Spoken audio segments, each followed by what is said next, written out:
சலனம் 426. தேவ் மகள் வராததால் அவளின் வேலையையும் இழுத்து போட்டு செய்து கொண்டிருந்தான்.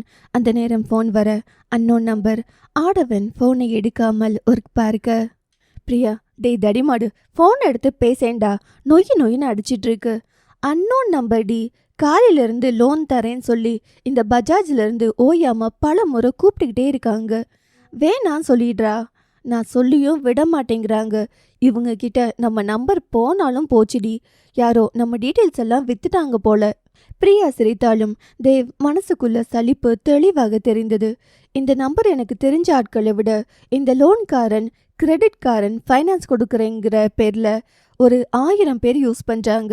இவனுங்களுக்கெல்லாம் யார் என் நம்பரை ஸ்ப்ரெட் பண்ணது? நம்ம நாட்டில் ஸ்கேம் பண்ணுற ஆட்களோட தான் சர்வே பண்ணிட்டு இருக்கோம். ஒரு இடத்துல நம்ம ஃபோன் நம்பர் தெரிஞ்சா போதும், அவங்க நம்மளோட பர்சனல் டீட்டெயில்ஸ் எல்லாம் வித்துடுவாங்க.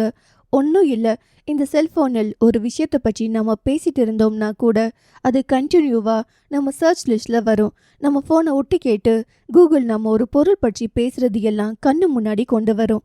நமக்கு வேல்யூவே இல்லாமல் போச்சுடி. மீண்டும் 3வது முறை 4வது முறை என ஃபோன் வர கடுப்பில் அழைப்பை ஏற்று, ஹலோ யாரு? என்ன தெரியலையா? வீடியோ கால் வாங்க, பார்த்துட்டு சொல்கிறேன். ஹலோ, என் குரல் தெரியலையா? ஓயாமல் ஃபோன் வந்த கடுப்பில், இந்த குரல் என்ன லதா மங்கேஷ்கர் குரலா என்ன கேட்டதுமே கண்டுபிடிக்க, யாரு சொல்லுங்க. ஏங்க, நான் பேசுகிறேன். ஏன் உனக்கு பேர் வைக்கலையா? ஒரு குரல் கூட வச்சு யாருன்னு கண்டுபிடிக்க தெரியல. இவரெல்லாம் வச்சுக்கிட்டு, ஹலோ, நான் ஜனனி. எந்த ஜனனி என்று கேட்க நினைத்தவன் பின் புரிந்து கொண்டவன் பேசவில்லை. ஒரு நிமிடம் மௌனம். பின் சொல்லு, எப்போ வீட்டில் பேச போறீங்க? என்ன பேச? நம்ம மேரேஜ். என் அப்பா எல்லாம் வீக் பேஷண்ட்மா, உடனே எல்லாம் எதுவும் சொல்லிட முடியாது. என் சார்பா ஒரே ஒரு ஆளு தான் இருக்காரு. போய் சேர்ந்துட்டா யார் பார்த்துப்பா? நான் எல்லாம் வீட்டில் சொல்லி அடியெல்லாம் வாங்கிட்டேன். கல்யாணம் சொன்னதோ உங்க அப்பா அம்மாவுக்கு ஒன்றும் ஆகலையா? அதெல்லாம் இல்லை. உங்க அப்பா மாதிரியும் உன்ன மாதிரி ஸ்ட்ராங் எல்லாம் நானும் கிடையாது, எங்க அப்பாவும் கிடையாது. கொஞ்ச நாள் ஆகணும். நான் வீட்டில் அடி வாங்கணும். நீங்க அதெல்லாம் பண்ண மாட்டீங்களா?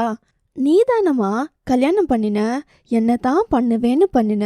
ஒரு கடத்தல் நாடகத்தில் பக்கா மேக்கப்போட வந்து பொண்ணு இல்லையா நீ? What a creativity.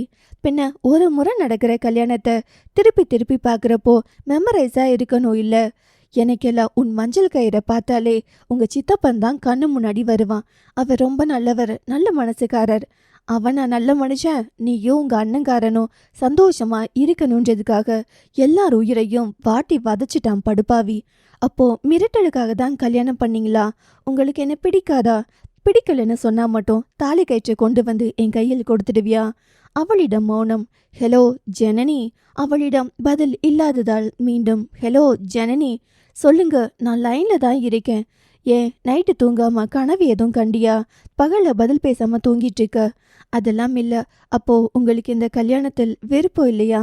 என் சித்தப்பாவுக்காக தானா? நான் எல்லாம் அவனுக்காக எல்லாம் கல்யாணம் பண்ணல.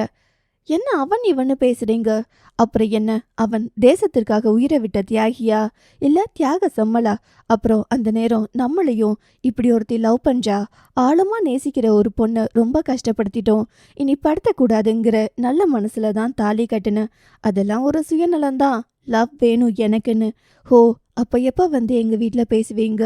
எங்கள் அப்பா எல்லாம் எங்கேயும் வரமாட்டார்.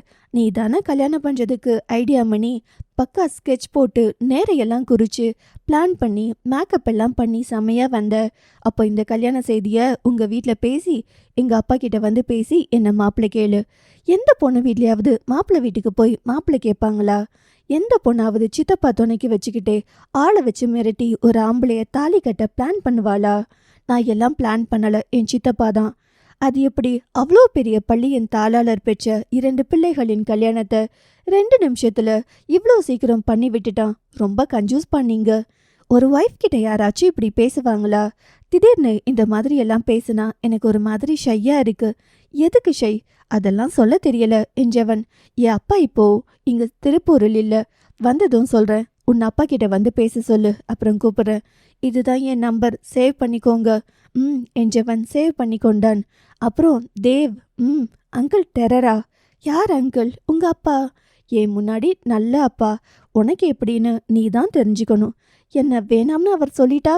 ஏய் நடிக்காதடி, கல்யாணமே என்னை மிரட்டி பண்ண தெரியுது. எங்க அப்பாவை ஹேண்டில் பண்ண தெரியாத உனக்கு சீன் போடாத. அவள் மௌனமாக, ஜனனி, என் அப்பா கொஞ்சம் என்ன மாதிரி நல்லவர் தான். பாய், எனக்கு ஒர்க் இருக்கு என்றவன் அழைப்பை துண்டித்தான். கண் விழித்த அர்ஜுன் தன் செல்போன் எடுத்து பார்க்க பகல் மணி 2. மகளினியின் வாட்ஸ்அப் லாஸின் பார்த்தான். அது அதிகாலை 4 என்று காட்ட அவள் இன்னும் எழவில்லை என்று புரிந்து அவளுக்கு அழைத்தான். மௌனமான அறையின் போன் சத்தம் அவளை எழுப்ப கண் விழிக்காமலே, ஹலோ, எழுந்திருக்கலையா இன்னும்? யாரு நீங்க? உங்க புருஷன். அதில் சுயநினைவு வந்தவள் சட்டென்று விழிக்க அருகில் அன்பு இல்லை. மணி பார்க்க, அச்சோ 2 மணியா? இவ்வளவு நேரம் தூங்கிட்டேனா? ஓய், எதுக்கு இவ்வளோ பதட்டம்? நீ நல்லா தூங்கணும் தானே யாரோ வீட்டில் எழுப்பாம இருக்காங்க. நான் உன்னை எழுப்புனதே லேட்டா எழுந்தா இன்னைக்கு நைட்டும் உனக்கு தூக்கம் வராதுன்றதுக்காக தான். போய் ஃப்ரெஷ் ஆகிட்டு சாப்பிடு. நான் இப்போ லேட்டாக எழுந்திருக்க காரணமே நீங்கள் தான். நைட்டெல்லாம் பேசிட்டே இருந்துட்டு நீ இவ்வளோ நேரம் தூங்குனதுக்கும் காரணம் நான் தான். அதை சொல்ல மாட்டியே? அப்புறம் நான் பேசாமல் இருந்தால் மட்டும் நீ தூங்கி இருப்பியா? அது என்னவோ உண்மைதான். அவன் பேசாமல் இருந்திருந்தால் அந்த இரவு முழுவதும் ஒரு வழியோடு போயிருக்கும் என்று நினைத்தவளுக்கு பேச்சு வரவில்லை. அவளிடம் மௌனம். தூக்கம் கூட ஒரு ஞாபக மறதிதான் மகளினி. அதிக தூக்கம் பல வழிகளை குறைக்கும். தேங்க்ஸ். எதுக்கு? நிஜமா லாட் ஆஃப் பெயின் எப்பவோ எனக்குள்ளே இருக்கும். ஒவ்வொரு நைட்டு தூங்குறதுக்குள்ள ஏதோ ஒரு வழி. அது கொஞ்சம் குறைஞ்ச மாதிரி இருக்கு. அதுக்கெல்லாம் மனசு தான் காரணம். நீ தீரன் சீனியர் கூட ஒரு லைஃப். எப்படி உங்க அப்பா கிட்ட பெர்மிஷன் வாங்க போறோம்? இது நம்ம பண்றது சரியா தப்பா? உன் வீட்டை எதிர்த்து பண்றோமா? இது சரியான்னு தினமும் யோசிக்கிறப்போ அது உனக்கு வலியா இருக்கும். அதுக்கப்புறம் ஆதினியோட பெயின் பார்க்குறப்ப எல்லாம் உனக்குள்ள ஒரு கில்ட் இருந்திருக்கும். இப்போ எல்லாமே எல்லாருக்கும் பிடிச்ச மாதிரி நடந்துருச்சு. எல்லாமே சந்தோஷமா இருக்கிறப்போ நீ ஏதோ ஒரு நல்லது பண்ணின மாதிரி இருக்க. எனக்கு தெரியும் நீ என்ன லவ்வோட எல்லாம் அக்செப்ட் பண்ணிக்கல. உனக்கு தேவை ஆதினி மேரேஜ் நடக்கணும், உன் அம்மா சரியாகணும் என்று. அவளிடம் மௌனம். ஹலோ, லைனில் இருக்கியா?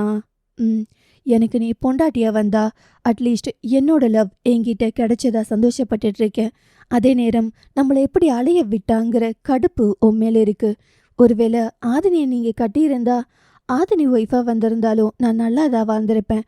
சொல்லப்போனால் எங்களுடைய லைஃப் இன்னும் பெட்டராக இருந்திருக்கும். ஏன்னா அவளுக்கும் லவ் சக்ஸஸ் ஆகலை, எனக்கும் நீ கிடைக்கல.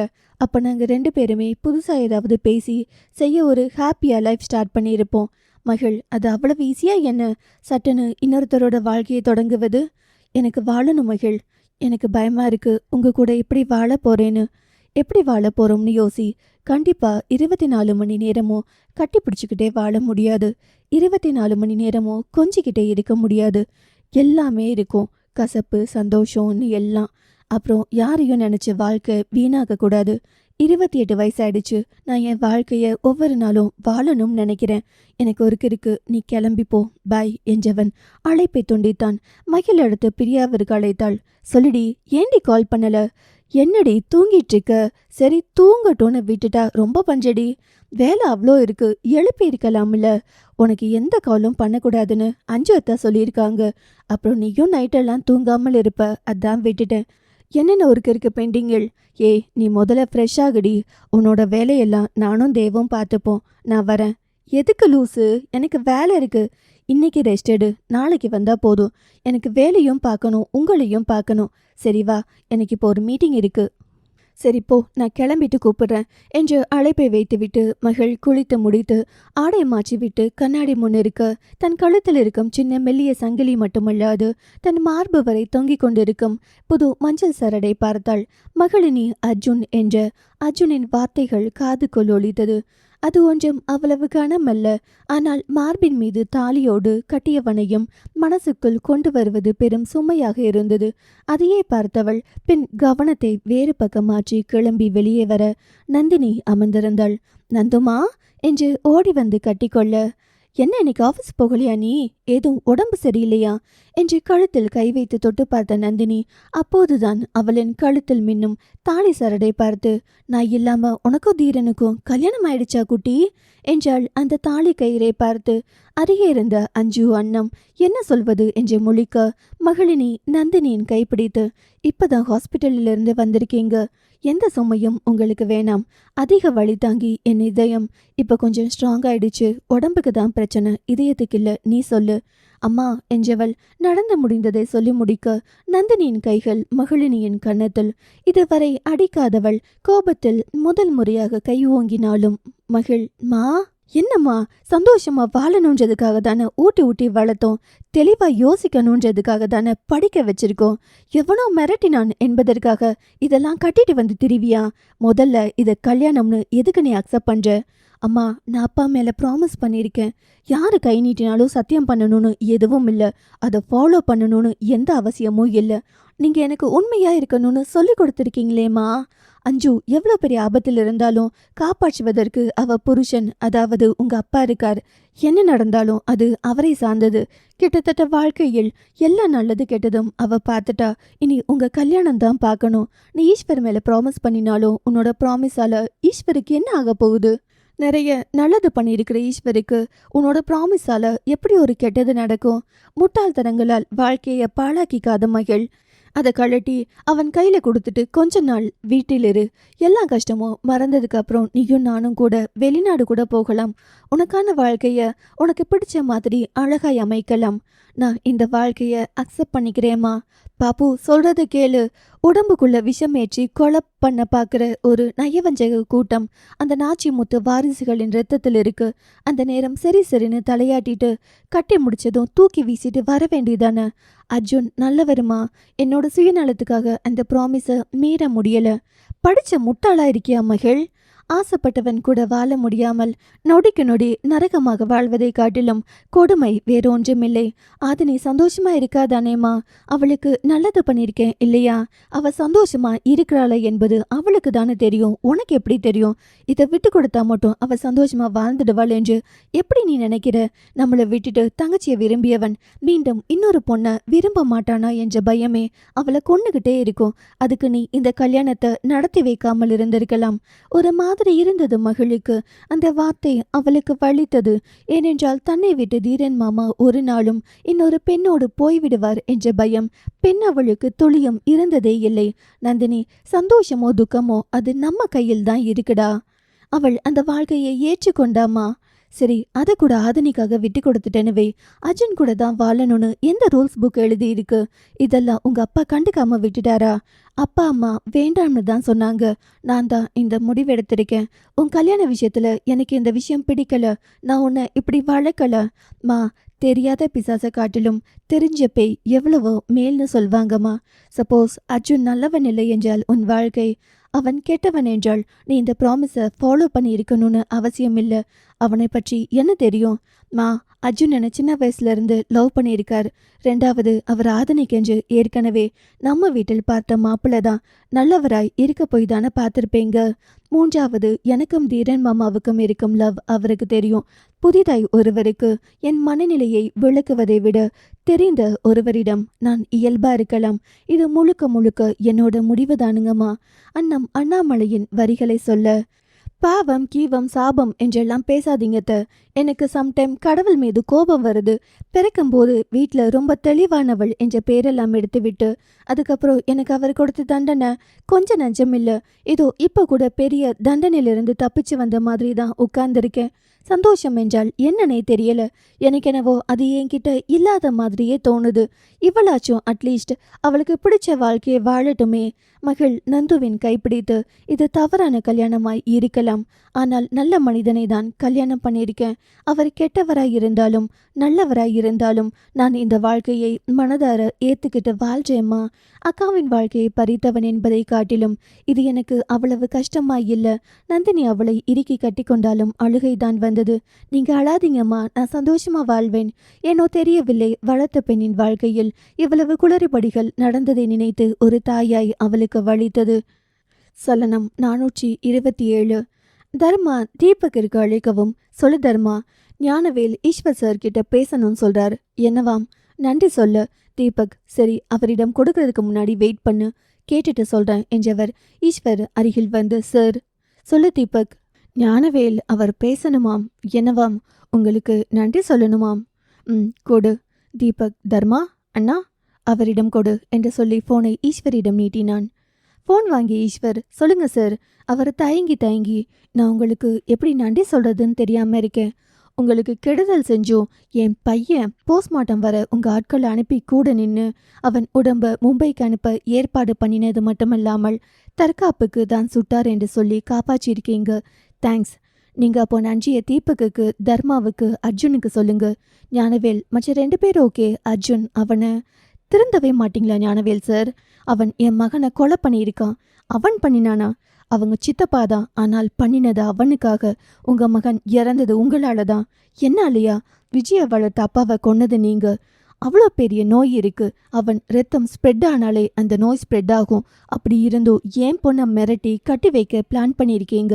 முன்னாடி என் மகனை கடத்த பிளான் பண்ணியிருக்கீங்க. பிஸ்னஸ் மேனேஜர் போர்வையில் என் கூட பழகி நட்பாகி என் வீட்டுக்கு ஃப்ரெண்ட் என்ற முறையில் வந்து எனக்கு எதிராக மட்டுமே எல்லாம் செஞ்சிருக்கீங்க. ஞானவேல் என்றாலே பக்கா கிரிமினல் இல்லையா சார்? என் மகனை பறி கொடுத்த எனக்கு எவ்வளோ கோபம் இருக்கும். உங்களுக்கும் அந்த நாச்சிமுத்துவுக்கும் எந்த வித்தியாசமும் இல்லை. வளர்த்த பையனை பறிகொடுத்த ஒரு அப்பா தான் நாச்சிமுத்து. எல்லா அப்பாக்களும் பசங்களுக்கு சரி எது தவறு எதுன்னு போதிக்கணும். என்ன பண்ணினாலும் கண்டுக்காம அவங்க போக்கில் போன்னு விட்டா இழந்துட்டு தான் நிற்கணும். அது நாச்சிமுத்துவுக்கும் நடந்தது, உங்களுக்கும் நடந்திருக்கு. நம்ம அதாவது பேரண்ட்ஸ் பசங்க சந்தோஷத்துக்கு ஆடக்கூடாது. சரி எது தப்பு எதுன்னு சொல்லி வளர்க்கணும் சார். அவ்வளோ கெடுதல் பண்ணியும் ஏன் வெளியே எடுக்க ஏற்பாடு பண்ணியிருக்கீங்க? இவ்வளோ மோசமா நடந்த எனக்கு ஏன் இவ்வளோ பெரிய உதவி? வயசான பின்னாடி தான் எது சரி எது தவறுன்னு புரியுது சார். என் தாத்தா யாரா இருந்தாலும் அலுவலகத்தோட நிறுத்தி கொள்வார்.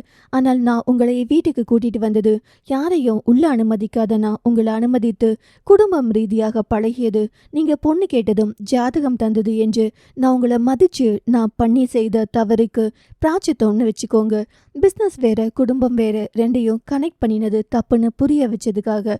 ஆக மொத்தம் நான் இதையெல்லாம் பிஸ்னஸ் ரீதியாக அணுகியிருந்தால் நம்ம எப்போதுமே ஃப்ரெண்டாவே இருந்திருக்கலாம். இவ்வளோ பிரச்சனை வந்திருக்காது. செய்த தப்புக்கு பிராச்சித்தம்னு வச்சுக்கோங்க. ஞானவேல் வெக்கி தலை குனிந்தார். சார், உங்களை அறிமுகம் செய்ததுக்கு நானும் தலை குனியணும். என் தாத்தா ஏனோ உங்க பையனுக்கு பெண் கொடுக்க வேணாம்னு சொன்னார். அவரின் பேச்சை கேட்டு நான் ஒதுங்கி இருந்தேன். ஒருவேளை ஏன் இஷ்டத்துக்கு பண்ணியிருந்தா என் பொண்ணோட லைஃப் என்னத்துக்காகிறது? ஞானவேல், மன்னிச்சுடுங்க சார் என்று ஃபோன் முன்னாடி சாஷ்டாங்கமாக கீழே விழுந்து, நீங்க இங்க இல்ல இருந்தா உங்க காலில் விழுந்திருப்பேன். வயதில் மூத்தவர் இப்படியெல்லாம் விழக்கூடாது. அப்புறம் தெரியாமல் செய்தாதான் மன்னிப்பு. உங்க மன்னிப்பு வேணாம். இனிமேலாச்சும் எப்பவுமே யாராவது ஒருத்தருக்கு உண்மையா இருக்கணும். ஒன்று கடவுளுக்கு, இல்லை நம்பி பழகும் மனிதனுக்கு. அப்புறம் அர்ஜுன் இல்லாட்டி நீங்க வெளியவே இப்ப வந்திருக்க முடியாது. தீபக் அர்ஜுன் கோர்ட்ல பேச வச்சிருக்கான், நீங்க தற்காப்புக்கு சுட்டீங்க என்று. அதனால அவனை சீண்டாதீங்க. அர்ஜுன் உங்க மருமகனா? அந்த கல்யாணத்தை அக்செப்ட் பண்ணிக்கிட்டீங்களா? ஆமா. அப்போ உங்களுக்காக நான் அர்ஜுனை எதுவும் பண்ண மாட்டேன். ஈஸ்வர் சத்தமாக சிரித்து, உங்களுக்கு ஒன்று தெரியுமா அர்ஜுன் என்னை விட மோசம்.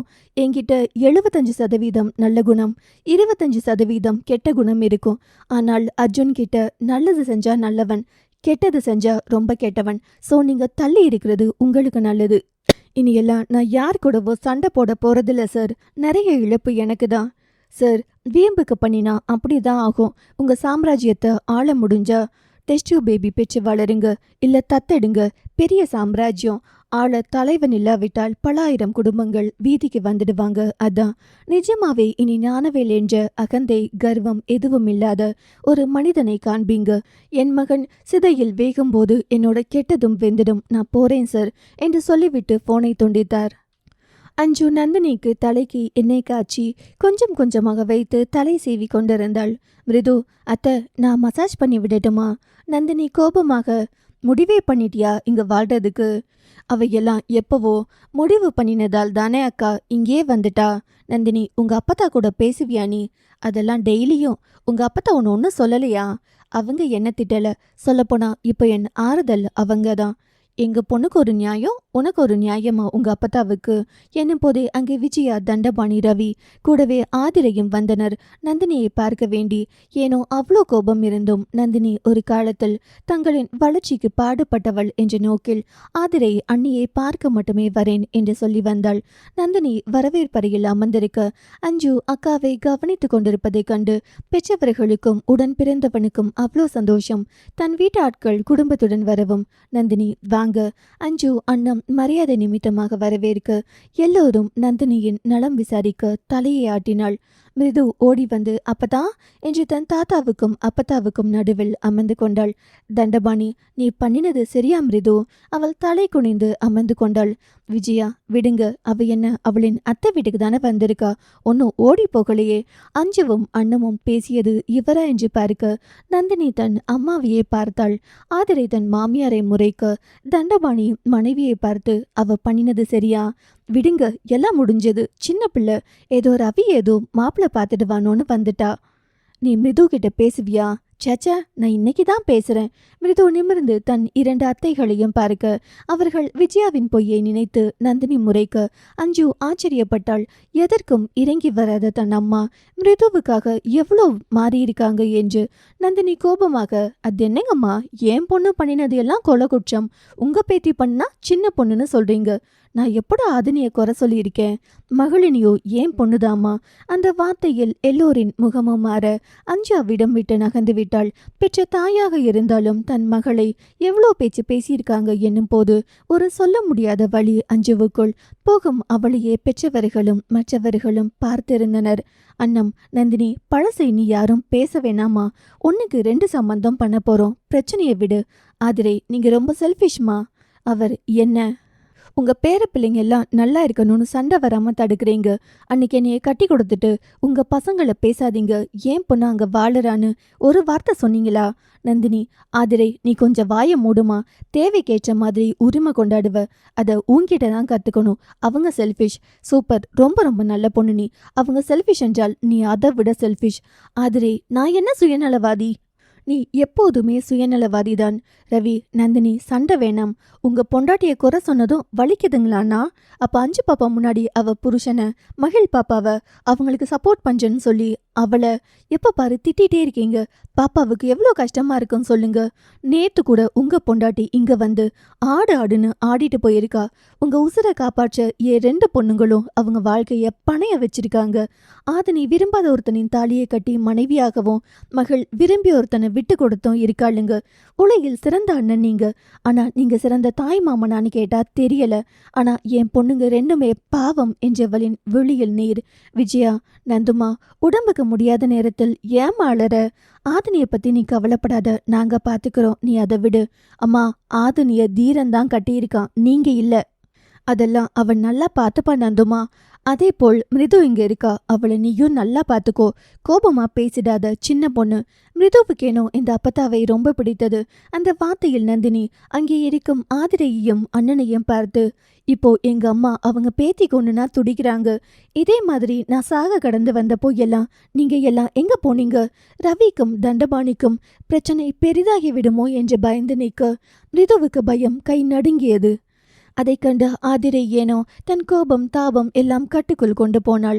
இனி அவள் இங்கே வாழணும், நம்மால் பிரச்சனை வரக்கூடாது என்று மிருது பயத்தில் கலங்கி, அப்பதா சண்டை வேணாம், எனக்கு பயமா இருக்கு, பிரச்சனை பெருசாகிடுமோ என்று அவரை இறுக்கி பிடித்து கொண்டிருக்க பேத்தியின் கண்ணில் நீர் கண்ட தண்டபாணி ஒரு முடிவாக, அம்மாடி நந்தினி, எங்க பக்கமே தப்பு இருக்கட்டும், மன்னிச்சுக்கோ, விடுடாமா. அவளோ, அப்பா, நிஜமாவே ஆச்சரியமா இருக்கு, நீங்க பேசுறதெல்லாம் நினைச்சு கூடவே சந்தோஷமா இருக்கு. என் அப்பா முதலா பேசியிருக்காருன்னு. அதே நேரம் எனக்கு ஒரு சின்ன வருத்தம். உங்க பொண்ணுங்க 2 பேர் இருக்கோம், உங்க பேர பிள்ளைங்க 5 பேர் இருக்காங்க, அதெல்லாம் மறந்து போயிட்டீங்க, அதான் வருத்தம். அவர், எல்லாம் தப்பும் 2 பக்கமும் இருக்கு. உங்க வீட்டில் மிருது வாழணும், என் வீட்டில் ஆதினி வாழணும். அதனால எங்க பக்கம் இருக்கும் எல்லா தப்பையும் மன்னிச்சிடு என்றார். மிருதுவுக்கு ஆச்சரியம். என் அண்ணம் விஜயா, ரவி, நந்தினிக்கும் கூடவே ஆதிரைக்கும் கூட அவர் எதையும் கேட்டால் பிரஷர் கூடி ஒரு மாதிரியாகி பேச தெரியாமல் பேசி விடுவார் என்று விஜயாவே பேசுவார். அவர் அவரின் வாழ்நாளில் இவ்வளோ பொறுமையாக ஒரு விஷயத்தை கையாள்வது தன் பேத்திக்காக தான். மிருது முதல் முறையாக உடைந்து போனாள். தனக்காக வந்து தன் அப்பத்தா தாத்தா எல்லாம் தாழ்ந்து போவதை நினைத்து அவரின் கையை இறுக்கி பிடித்து கொண்டாள். நந்தினி, எதுக்குங்க அப்பா மன்னிப்பு என்ன பேசுறீங்க? என் பொண்ணுகிட்ட மன்னிப்பு கேட்கறதில் எனக்கு எந்த கௌரவ குறைச்சலும் இல்லை என்றார். விஜயாவுக்கு ரொம்ப சந்தோஷம். அவர் பேசிவிட்டால் நந்தினி இனி சண்டை போட மாட்டாள் என்று. மூத்த பிள்ளையாய் அவள் மரியாதை குறைவாக நடக்க மாட்டாள் என்று தெரியும். இனி பிரச்சனை இல்லை என்று நிம்மதியானார். நந்தினிக்கு வலித்தது. ஏனோ தன் அப்பா தனக்கும் தன் தங்கைக்கும் ஒரு நாளும் இப்படி வந்து நின்னதில்லை என்று. அதே நேரம் வயோதிகம் அவர்களை மாற்றியிருக்கென்று. எல்லோரிடமும் மௌனம். அப்போது அன்புவும் அருணாச்சலமும் வந்தனர். அன்பு ஓடி வந்து ஆதிரையை கண்டதும் அத்தை என்றதும் ஆதிரைக்கு ஒரு மாதிரி வலித்தது. நேற்று இவனையெல்லாம் இழுத்து பேசி சண்டை போட்டு விட்டேனே என்று அவள் அவனை நெற்றியில் முத்தம் வைத்து, சாரிடா. அவன் எதுக்கு?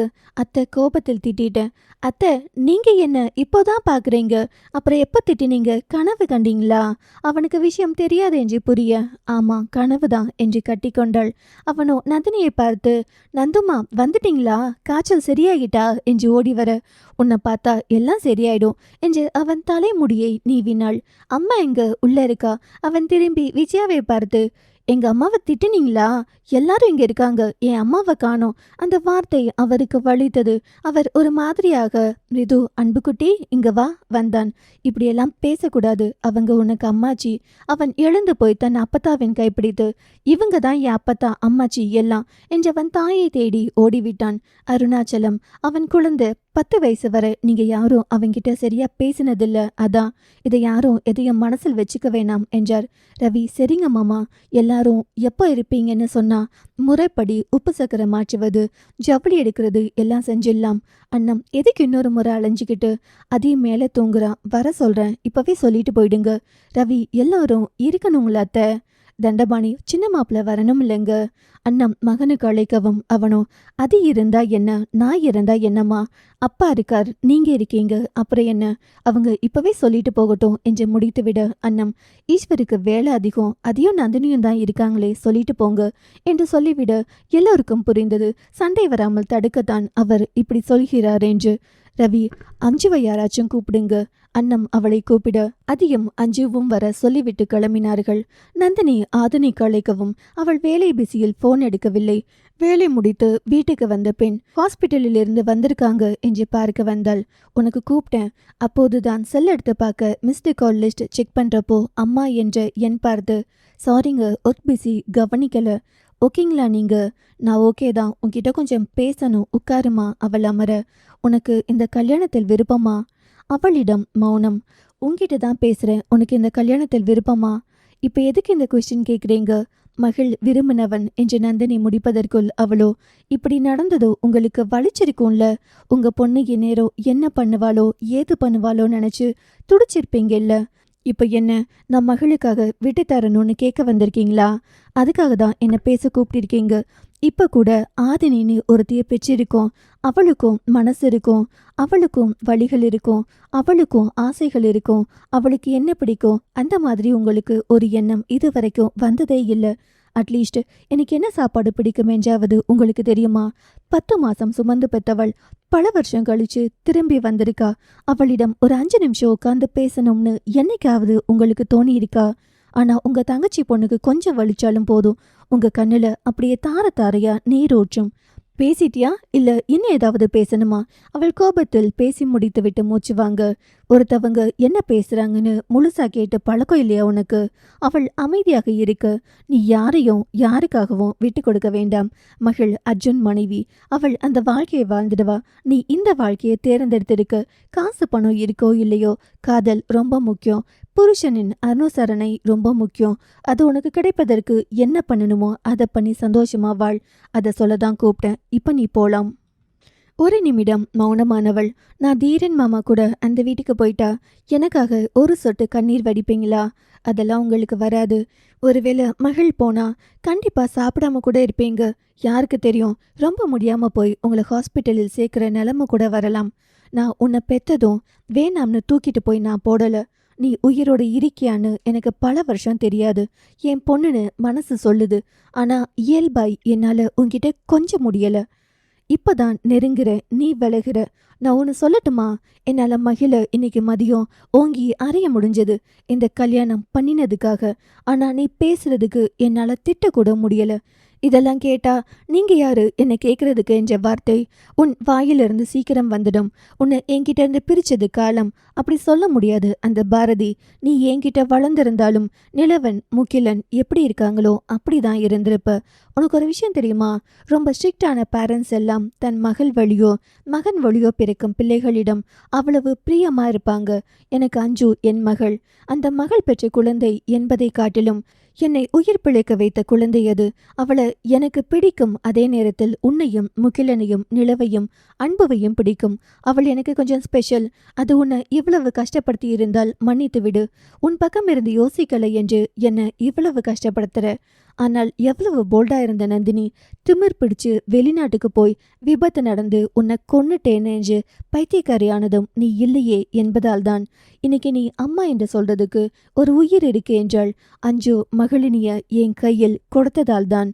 உனக்கு இதெல்லாம் சொன்னா கடுப்பா இருக்கும். உனக்கு இப்படி நடந்ததுக்கு நான் காரணமாய் இருக்கிறேன் என்று நீ நினைத்தாள். என்னை மன்னித்து விடு. நடந்த எல்லா தவறுக்கும் தண்டனை ஏதாவது கொடுக்கறதா இருந்தா கூட கொடுத்து விடு. உன்னை உன் புருஷன் வீட்டில் எந்த குறையும் இல்லாம நல்லபடியா பார்த்துப்பாங்க. சந்தோஷமா இரு என்று சொல்லிவிட்டு நந்தினி திரும்ப அங்கே நந்தினிக்கு என்று பால் கொண்டு வந்த அஞ்சு வாசலில் நின்றிருந்தாள். இந்த வார்த்தையை கேட்டு தன் தங்கச்சி கஷ்டப்பட்டிருப்பாளே என்று நந்தினி கலங்க ஆதினி அஞ்சுவையே பார்த்து நின்றிருந்தாள். சலனம் 428. திருப்பூரில் மழை. அர்ஜுன் தனது வேலையை கோவில் வழியில் முடிக்கும்போது மழை சற்று ஓய்வெடுத்தது. அர்ஜுன் சற்று முன் இதே சாலையில் போனபோது வெறுப்பின் உச்சத்தில் சூரியனின் கொதிப்பில் தவித்த மரங்கள், சற்று முன்னாடி பெய்த மழையில் குளித்து முடித்த உற்சாகத்தில் குழந்தைகள் ஈரம் சொட்ட சொட்ட புத்துணர்ச்சியுடன் இருப்பது போல் சாலையோர மரங்கள் காட்சியளித்தது.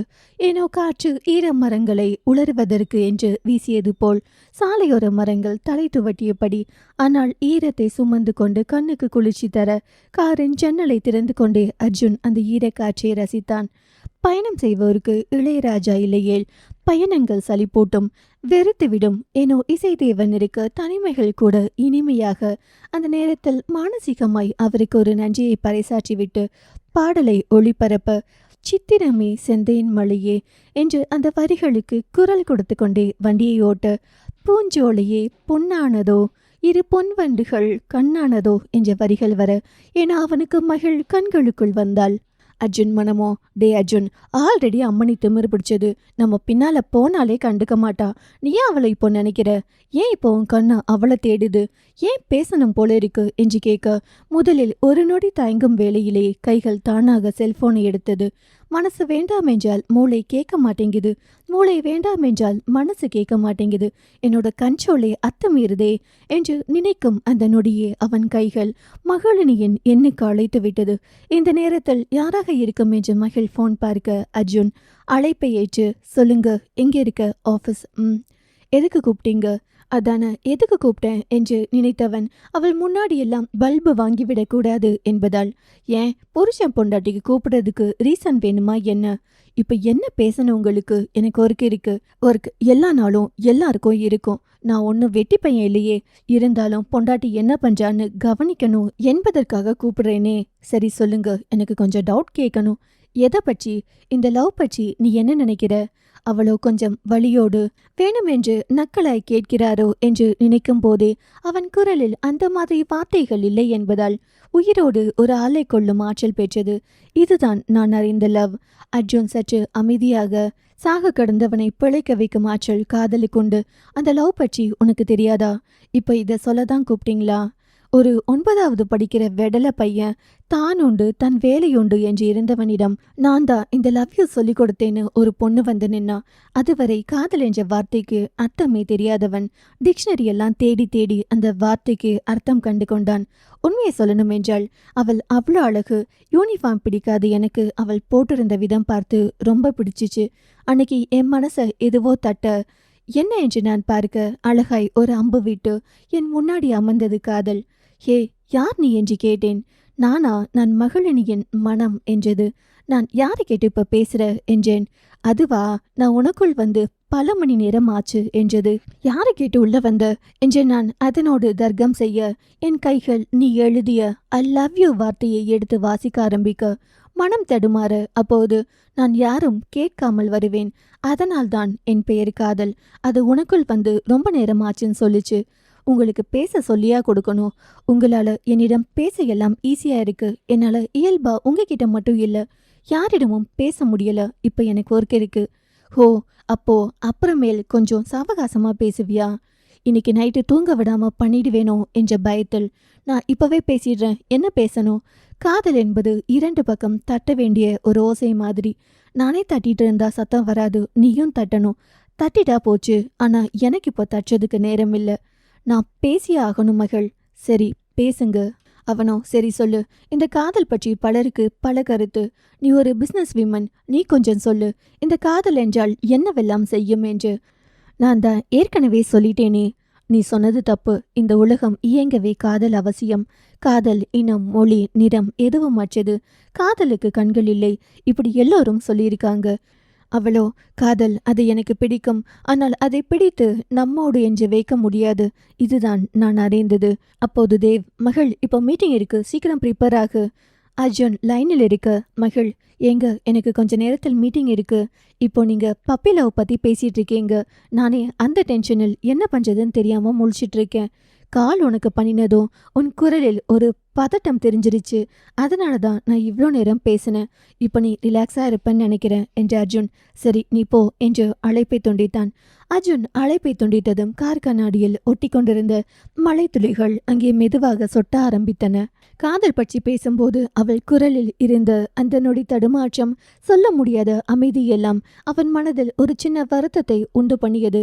மகள், நீ என்ன நினைக்கிறேன்னு கூட சரியா சொல்ல மாட்ட. ஆனா நீ என் குரலை கேட்ட உடனே உன் மூச்சு தடுமாறது மட்டும் தெரியுது. எதுக்கு கூப்பிடுறீங்க, ஏன் கூப்பிடுறீங்க என்று கடுமையான வார்த்தைகளை எல்லாம் பிரயோகிக்காமல் எடுத்து பேசும் அவளை எண்ணி மனசுக்குள் சிரித்தான். காரை ஓரமா நிறுத்தி ஸ்டேரிங்கில் கை வைத்து ஒரு ஆழ்ந்த மூச்சு விட்டான். மழையின் நினைவு அந்த சாலையை மட்டுமல்ல, அர்ஜுனின் சூடு பிடிச்ச மனசையும் குளிர வச்சது. மகிழ் மேசையில் இருந்து கோப்புகளை சேர்த்து கொண்டு ஒரு நொடி தன் போனை பார்த்தாள். அர்ஜுன் அழைப்பை துண்டித்ததை அவள் கவனித்திருந்தாலும் ஏனோ மனதுக்குள் ஒரு சின்ன பயம். தன்னால் ஒரு அன்பை உணர்வு பூர்வமாய் கொடுக்க முடியுமா, இந்த வாழ்க்கையை என்னால் சரி பண்ண முடியுமா என்ற கேள்விகள் எல்லாம் அவளுக்குள் பூதாகரமாய் எழுந்தது. பல எண்ணங்கள் மனதுக்குள் ஓடிக்கொண்டிருக்க சாய்ந்தாமந்திருந்தாள். தேவ் மகள் வரலையா என்று கேட்டதும் வரேன் என்று நடக்க ஆரம்பித்தாள். ஆனால் கால்கள் வேகமாக போகல.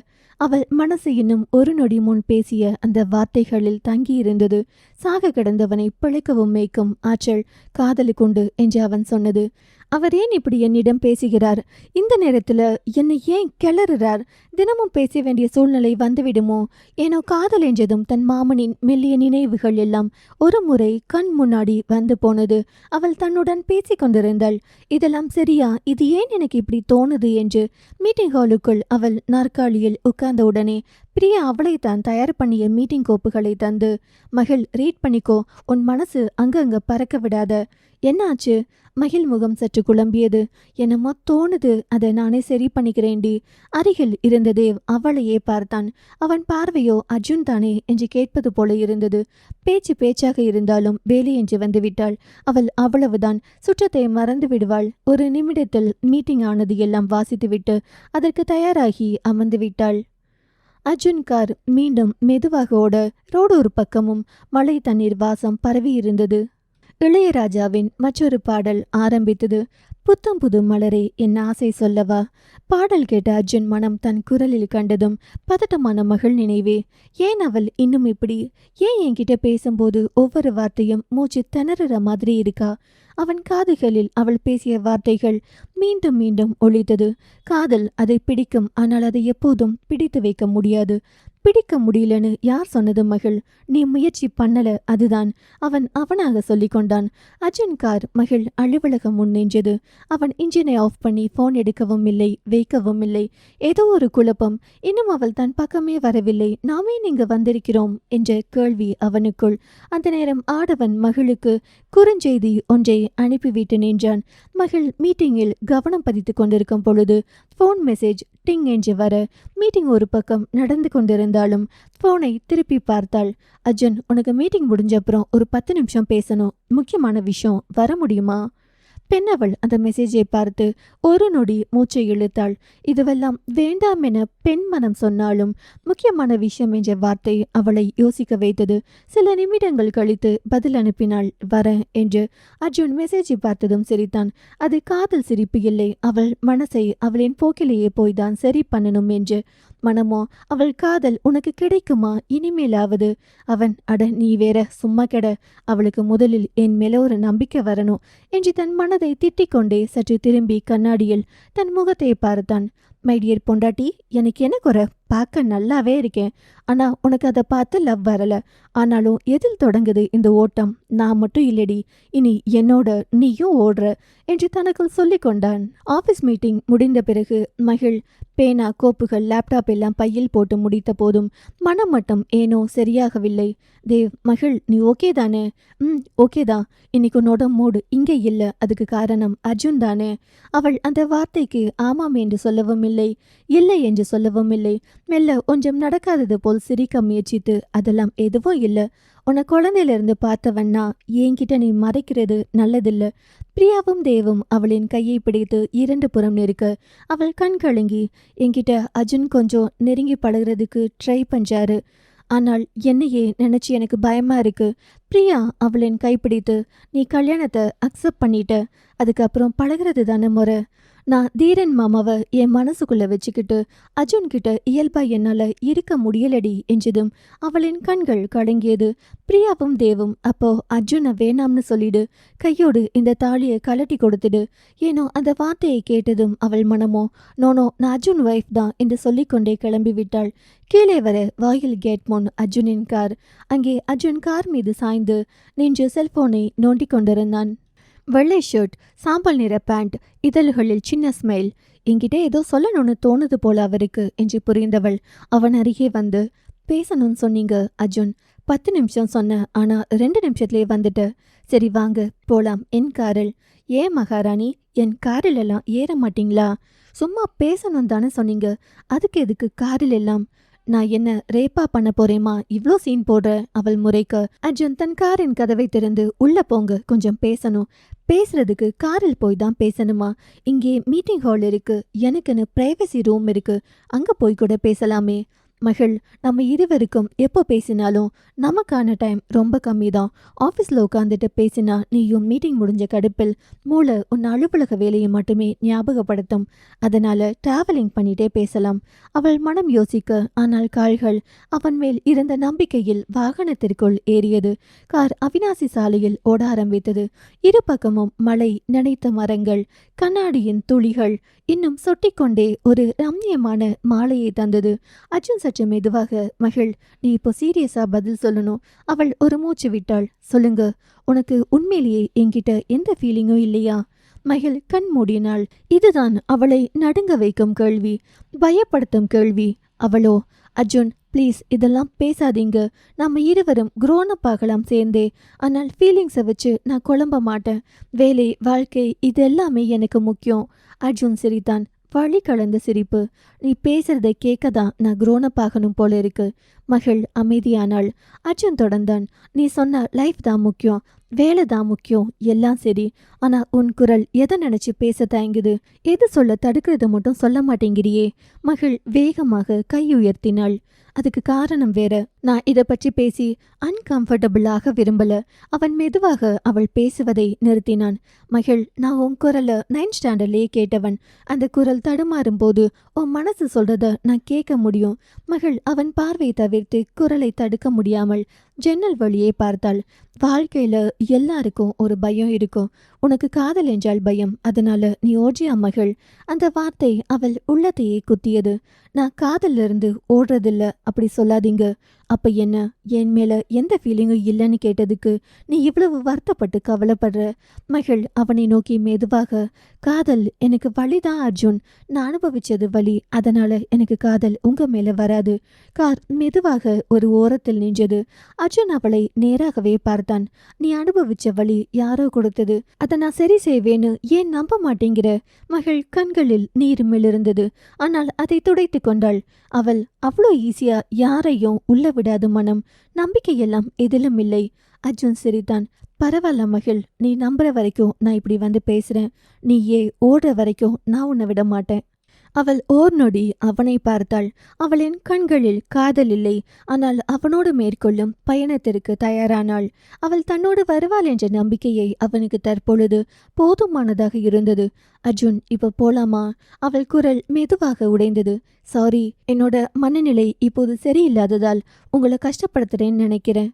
எல்லாருக்கும் ஒரு வழி இருக்கும். எல்லாரும் சொல்லிவிடுவதில்லை. உன்னை பற்றி எனக்கு எல்லாம் தெரிஞ்சிருக்கு. கண்டிப்பா உனக்கு நேர்ந்தது பெரிய வழிதான். அதை போக்க இருவரும் சேர்ந்து முயற்சி பண்ணுவோம் என்றான். எல்லோரும் முதல் காதல் சொல்லி காட்டி குத்தி காட்டி கொடுமைப்படுத்தும் ஆண்கள்தான் அவள் கேள்வி கேட்டவரை காதலில் இருந்து இருக்கிறார்கள். ஆனால் உன் காயத்தை உன்னோடு சேர்த்து நானும் மாற்றுகிறேன் என்று சொல்லும் ஆண்மகனை அவள் இன்றுதான் முதல் முறையாக பார்க்கிறாள். அர்ஜுன் வாகனத்தில் பாடலை போட சொட்ட சொட்ட நினைய வைத்தாய், சொல்லாமல் தவிக்க வைத்தாய், எட்டாத இடத்தில் என்னெஞ்சி பறக்க வைத்தாய், கிட்டத்தட்ட கரைய வைத்தாய், கிட்டாமல் அழிய வைத்தாய், திட்டாமல் திட்டிதான் உன் காதல் உணர வைத்தாய். ரயில் வரும் பாலமாய் ஐயோ எந்த நிதயம் தட தட தடவென துடிக்க என்று பாடிக்கொண்டே வந்தான். சலனம் 429. அர்ஜுன் தனது வாகனத்தை மகளினியின் வீட்டின் முன் நிறுத்தி அவளின் முகம் பார்த்தான். அவள் ஏதோ பேசணும்னு சொல்லிட்டு எதுவும் பேசலையே. ஆக்சுவலி ஒரு ஹஸ்பண்ட் மட்டும் இல்ல, ஒரு சாங் கேட்டதும் டக்குன்னு உன்னோட கண்ணு ஞாபகம் வந்துச்சு. உன்னை பார்க்கணும் போல இருந்துச்சு. இதெல்லாம் நம்புற மாதிரியா இருக்கு. அதை எப்படி சட்டுன்னு உங்களுக்கு இப்ப இந்த ஃபீல் எல்லாம் தோணுதே? என்ன பண்ண? இப்ப நம்ம புதுசா ஒரு பொண்ணை பார்த்து கல்யாணம் பண்றோன்னு வை என்று அவளை பார்க்க அவளோ மௌனமாய் இருக்க. ஒருத்தவங்க பேசுனா ஆப்போசிட்ல இருக்கிறவங்க தலையாட்டி கேட்கிறேன்னு புரிய வைப்பாங்க. இல்லாட்டி ம்ன்றாவது சொல்லுவாங்க. அவள் வேகமாக இப்ப நம்ம புதுசா ஒரு பொண்ணை பார்த்து கல்யாணம் பண்றோன்னு வை. திருப்பி மறுபடியும் இருந்தா ஒரு கோர்வையா சொன்னாதானே ஒரு விஷயம் எளிதாக புரியும். எனக்கு என்னவோ நீங்க என்கிட்ட பேசுறதுக்காகவே ஒரு சின்ன விஷயத்த பெரிய விஷயம் அளவுக்கு மாற்றுவீங்கன்னு தோணுது. டே அர்ஜுன், இவ்வளவு அறிவாளியான பொண்ணுகிட்ட எப்படி குடும்பம் நடத்த போற? என்ன பேசினாலும் கண்டுபிடிச்சா அப்புறம் எப்படி பேசுறதாம்? சரி சொல்லுங்க, இப்ப நம்ம புதுசா ஒரு பொண்ணை பார்த்து கல்யாணம் பண்றோன்னு வை. அவ எப்பவுமே அவளோட வீட்டின் நினைப்பாவை இருப்பா. அதே போல்தான் நீயும் பல நினைவு போராட்டங்களோடு தத்தளித்து கொண்டிருக்கிறாய். நான் என் வீட்டினரை மிஸ் பண்ண மாட்டேன். ஏன்னா எல்லாரும் என் கண்ணு முன்னாடி தான் இருக்காங்க. உண்மையை சொல்லணும்னா எனக்கு தீரன் மாமா நினைப்பு இன்னும் என் மனசுக்குள்ள இருக்கு. அப்படி உடனே மறக்க முடிஞ்சா அதுக்கு பேரு காதலே கிடையாது. நீ இப்போ எப்படி தவிக்கிறியோ அதே மாதிரி தான் ஆதினியும் ஒரு காலத்தில் தவிச்சிருப்பா. நானும் 2 நாளா அதைத்தான் யோசிச்சுட்டு இருக்கேன். மகள், அதாவது யாரோ குடியிருந்த வீட்டை புதிதாய் வருபவர்கள் வெள்ளை அடித்து சுத்தம் செய்வார்கள் இல்லையா? அதே மாதிரிதான் மனமும். என் பொண்டாட்டி நீ எப்படியோ போன்னு விட்டுட முடியாதுல. அதிலிருந்து எல்லாம் உன்னை மீட்டு தேய்ச்சுவது என் பொறுப்பு. அவளுக்கு ஏனோ அர்ஜுனை நினைக்க நினைக்க வியப்பாகவே இருந்தது. அவனும் அப்புறம் சாரி, எதுக்கு? உன்னோட சூழ்நிலையை பயன்படுத்தி தாலி கட்டினதற்கு. நீங்க எங்க கட்டினீங்க? நான் தானே உங்களை கட்ட சொன்னேன். இருந்தாலோ உன்னை விட்டுடக்கூடாதுன்னு அந்த நேரத்தை நான் பயன்படுத்திக்கிட்டேன்னு எனக்குள்ள தோணிக்கிட்டே இருந்துச்சு. அதான் சாரி. அப்படி பார்த்தா நானும் உங்ககிட்ட சாரி கேட்டுக்கிறேன். ஏன் வீரன் மாமா ஆதினியோட வாழணும் என்பதற்காகவும் என் அம்மா உயிரை காப்பாற்றணும் என்பதற்காகவும் நானும் உங்களை பயன்படுத்திக்கிட்டேன்னு நினைக்கிறேன். சாரி. ஒரு மன்னிப்பு கேட்டா இன்னொரு மன்னிப்பு கிடைக்கும் என்று இத்தனை நாள் தெரியாம போச்சு. தெரிஞ்சா இதை நான் நம்மளோட ஸ்கூல் டைம்ல தேவ் அடிச்சதுக்காக கேட்டிருப்பேன். ஒருவேளை அப்ப நான் சாரி கேட்டிருந்தா நீ இதே மாதிரி இயல்பா என்கிட்ட பேசி இருந்திருப்ப. ஒருவேளை அப்படி இருந்தா நம்மளோட காதல் கதை இந்நேரம் பல பக்கம் எழுதும் ஒரு பெரிய கதை புத்தகம் அளவுக்கு உருவாகி இருக்கும். அவளோ ஹலோ, நான் ஒரு சாரி தான் கேட்டேன், அதுக்கு இவ்வளோ பெரிய லெக்சர் அடிக்கணுமா? கண்டிப்பா மகள், நான் அவ்வளோ பேசுகிற ஆள் இல்லை. ஆனால் உன்கிட்ட பேசியே ஆகணும். ஏன்னா என் மனசுக்குள்ள சின்ன வயசுல உன்கிட்ட பேசாம விட்டதெல்லாம் நெஞ்சு வரைக்கும் முட்டிக்கிட்டு இருக்கு. அந்த வார்த்தையெல்லாம் உன்கிட்ட கொட்டிட்டா என் மனசு லேசாகிடும். மகளுக்கு ஒன்று தெரியவே இல்லை. யாரிடமும் இவ்வளவு பேசாதவள் அவன் வாதங்களுக்கு மட்டும் பதில் பேசி எதிர்வாதம் செய்யாமல் சில விஷயங்களை ஒத்துக்கொண்டு சில விஷயங்களுக்கு பதில் அளித்து கொண்டு வரும் அவளை அவளுக்கே தெரியவில்லை. சரி, உள்ள வாங்க. இல்லம்மா, நான் இப்ப வரல. ஏன்? 16 நாள் சித்தப்பாவுக்கு காரியம் முடிகிற வர நான் உள்ள வரல. சரிங்க, நான் வீட்டுக்குள்ள போறேன். அம்மா தேடுவாங்க. அஞ்சு அக்காவை கேட்டேன்னு சொல்லு. அவங்க எனக்கு மாமியாராய் வந்தது ரொம்ப சந்தோஷம்னு சொல்லிடு. ஹலோ, உங்களுக்கு 2 மாமியார். என் நந்தா அம்மாவுக்கும் அஞ்சு அம்மாவுக்கு எப்படி ரெஸ்பெக்ட் கொடுப்பீங்களோ அப்படி கொடுக்கணும். கண்டிப்பா அம்மனி, நீ சொன்னால் மாற்று கருத்து ஏது? சரி, நான் இப்படியே கிளம்புறேன். அச்சோ, எப்பவுமே போறேன்னு சொல்லக்கூடாது, போயிட்டு வரேன்னு தான் சொல்லணும். இந்த வார்த்தையெல்லாம் என் அப்பத்தா முன்னாடி சரியா பயன்படுத்தாட்டி அவ்வளவுதான். சரிங்க பொண்டாட்டி, போயிட்டு வரேனுங்க என்று அவளைப் போலவே அவளின் பேச்சு வழக்கில் பேச அந்த வார்த்தையில் அவளின் இதழ்களில் ஒரு சிறு குறுநகை வந்தது. ஏனோ ரொம்ப நாள் கழித்து அவள் சிரித்து இன்றுதான் பார்க்கிறான். அதை மனதிற்குள் ரசித்து கொண்டே தாலி கயிறு மேஜிக் என்று ஒன்று சொல்லுவாங்க. அது நமக்குள்ள ஆட்டோமேட்டிக்கா நடக்குது. பை என்று சொல்லி கிளம்பி விட்டான். அவன் போன பின்புதான் அவளுக்கே புரிந்தது. வெகு இயல்பாக அவனோடு பேசிக் கொண்டிருப்பதை நினைத்து. உள்ள வந்த மகள் அப்போதுதான் நிமிர்ந்து பார்க்க மொட்டை மாடியில் ஆதினி இருப்பது கண்டு இந்த நேரத்தில் இவள் என்ன பண்ணுகிறாள் தனியாக என்ற யோசனையுடன் மேலே செல்ல வேண்டி வந்தாள். ஆதினி மொட்டை மாடிக்கு வந்தாள். அந்த இரவு அவளை பயம் முறுத்தவில்லை.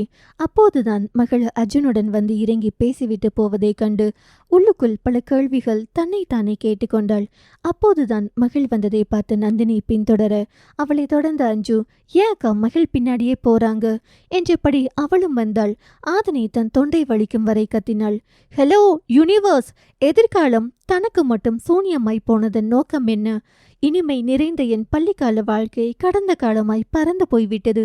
ஏன் எனக்கு மட்டும் இப்படி நடக்குது? இந்த யூனிவர்ஸுக்கு என் மேல அப்படி என்ன கோபம்? ஏன் எனக்கு மட்டும் எல்லாம் தலைகீழா நடக்குது? அப்படி நான் என்ன பாவம் செய்தேன்? அவரை நம்பியது குற்றமா? எனக்கு அறிமுகமான நாட்களில் அன்பொழுக பேசியவர் எப்படி மாறினார்? ஊட்டியிலேயே மதிப்போடும் செல்வத்தோடும் வசதியாக வாழ்ந்தவள் நான். பாரதி ஆண்டிக்கு செல்ல பிள்ளை. கேட்டதெல்லாம் எனக்கு கிடைக்கும். வீட்டில் நான் விரும்பியபடிதான் எல்லாம் நடக்கும். நான் வைத்ததுதான் சட்டமாக இருக்கும்.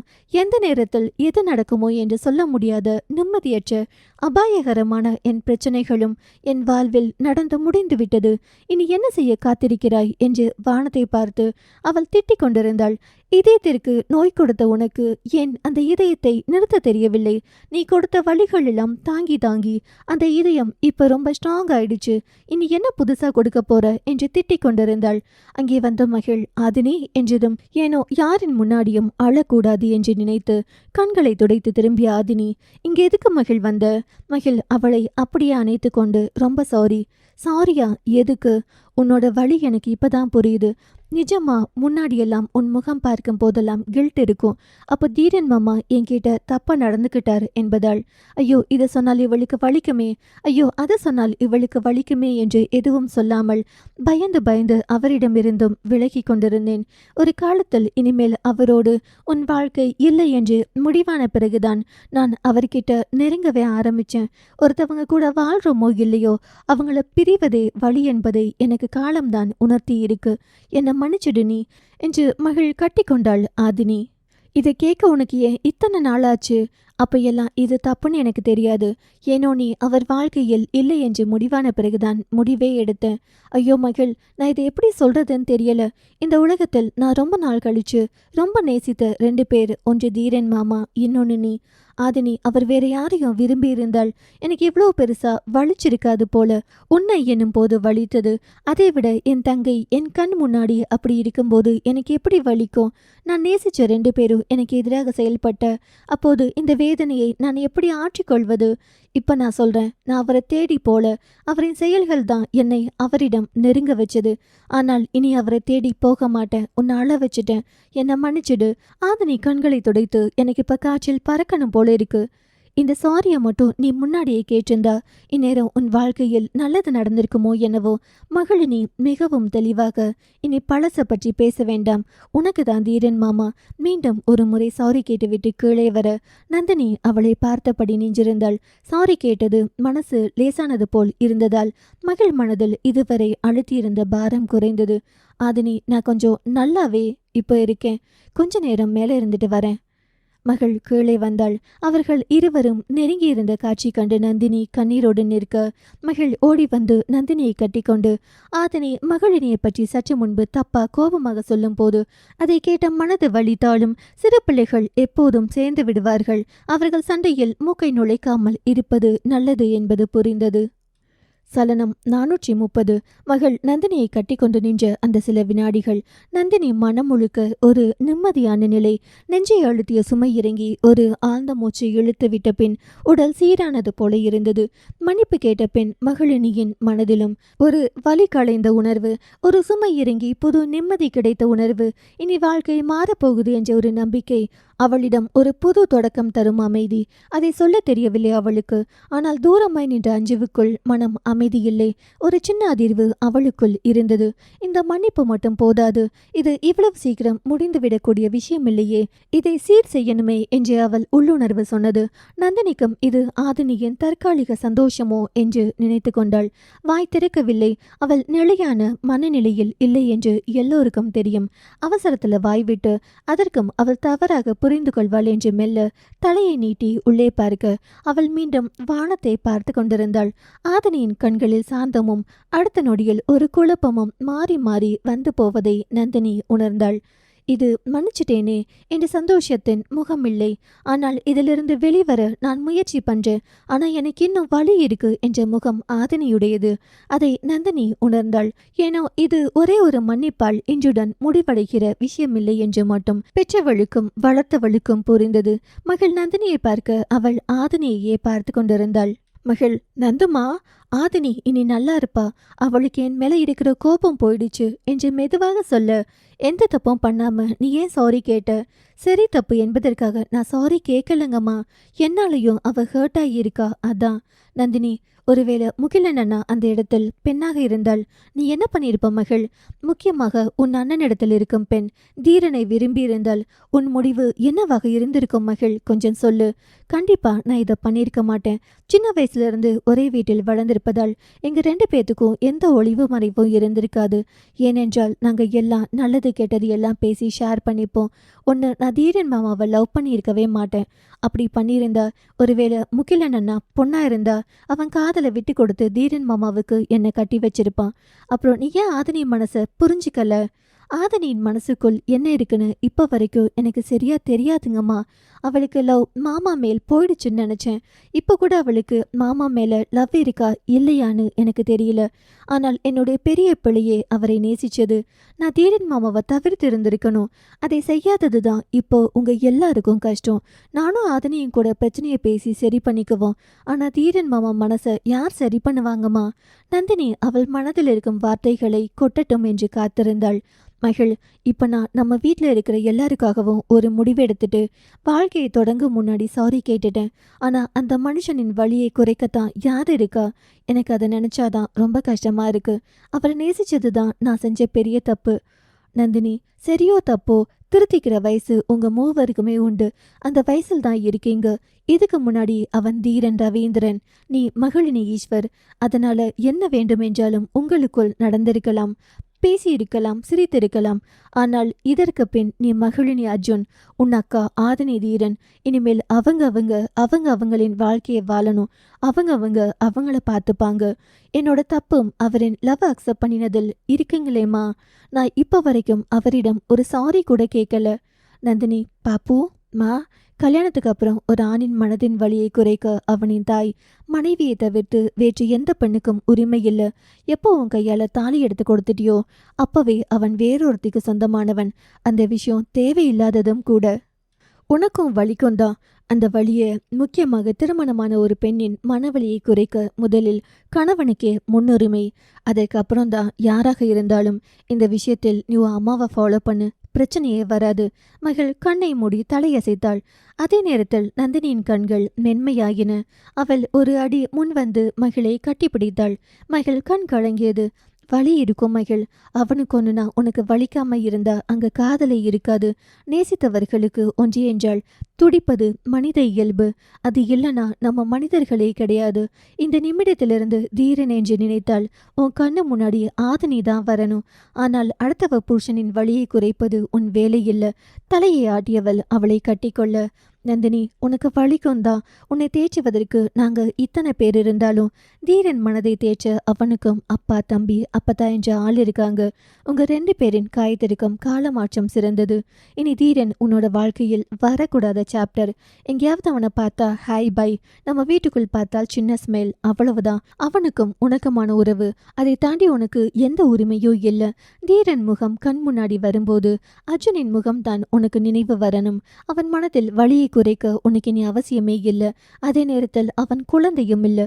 சரி தவறு புரியாத அளவுக்கு என்று நந்தினி ஆரம்பிக்கும் போது, மகிழினி, எனக்கு இனி அவரிடம் எந்த ரைட்ஸும் இல்லைங்கம்மா, புரிஞ்சது.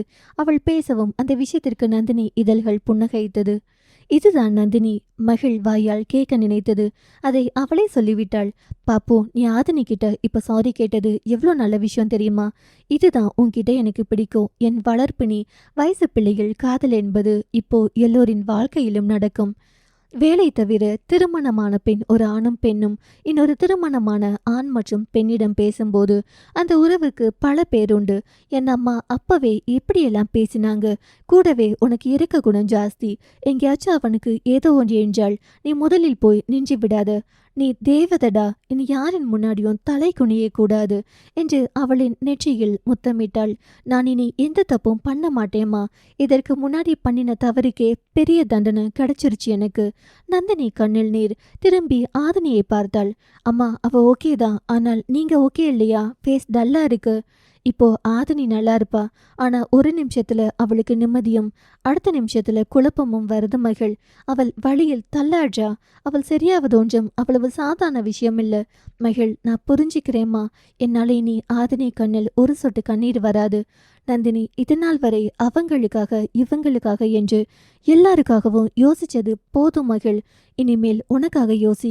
கல்யாணத்துக்கு அப்புறம் ஒரு வாழ்க்கை இருக்கு. இத்தனை நாள் நீ இப்படி எல்லாரையும் யோசிச்சது போதும். நீ சந்தோஷமா இருந்தியான்னு எனக்கு தெரியல. ஆனால் இனிமேல் நீ ரொம்ப நல்லா இருக்கணும். இருப்பேனுங்கம்மா என்று தலையாட்டி விட்டு கீழே வந்தாள்.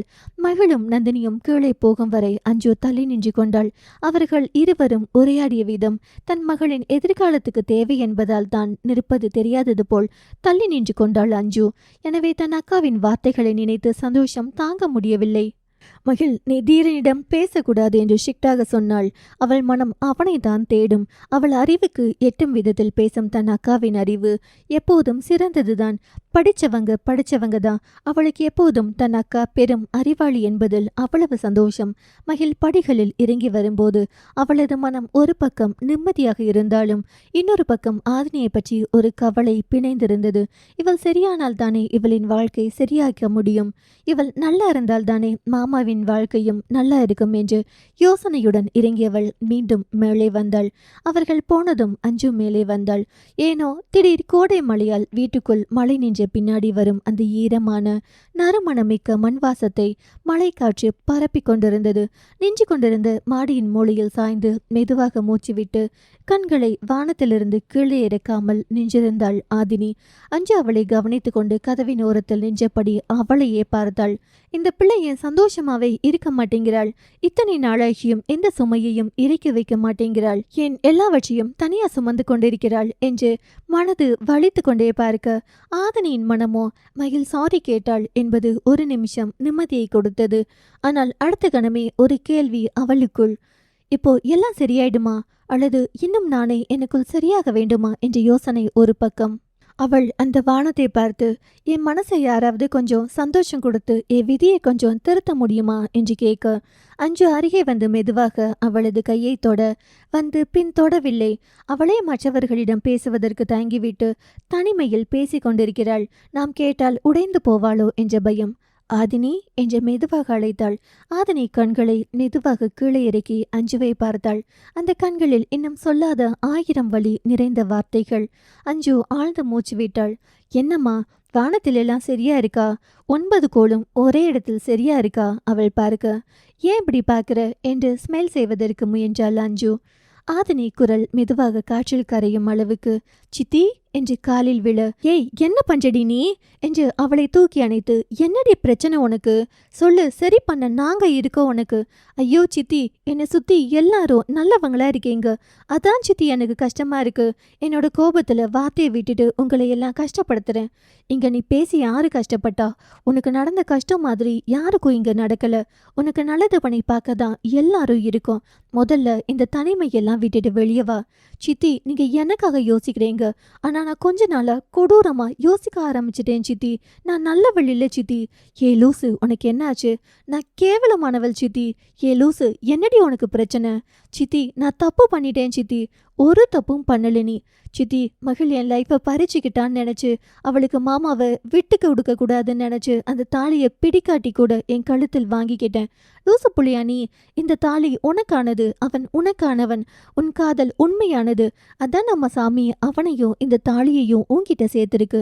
ஐயோ சித்தி, ஏன் இப்படி நல்லவங்களா இருக்கீங்க? 2 அடி அடிங்க சித்தி. என் மகளின் வாழ்க்கைய ஏன் கெடுத்தன்னு சாபம் விடுங்க சித்தி. யாராவது நல்லது பண்ணினவங்களுக்கு சாபம் விடுவாங்களா? அதுதான் சித்தி நானும் சொல்றேன். நான் நல்லது பண்ணல, என்ன அடிங்க, திட்டுங்க. ஏ லூசு, அர்ஜுன் மாதிரி மாப்பிள்ள தேடினாலும் கிடைக்காது. நான் சொல்லுவேன்ல, அவன் உங்க சித்தப்பா மாதிரி என்று. நீ அவளுக்கு நல்லதுதான் பண்ணியிருக்க. உன் மாமனை கட்டியிருந்தா உலக போரை விட மோசமான போர் நம்ம வீட்டுக்குள் நடக்கும். என்ன சித்தி, என்னை சமாதானம் செய்ய பொய் சொல்றீங்களா? பொய்யெல்லாம் இல்ல. எங்க அம்மா, என் அண்ணன் இருவருக்கும் என்னையே ரொம்ப பிடிக்கும். ஆனா என் புருஷனை சுத்தமா பிடிக்காது. நீ மருமகள் என்றதும் எல்லா சண்டையும் மறந்துட்டு இங்க வராங்க. அன்னைக்கு எவ்வளோ ஆசையா வந்தாங்க பாத்தியா?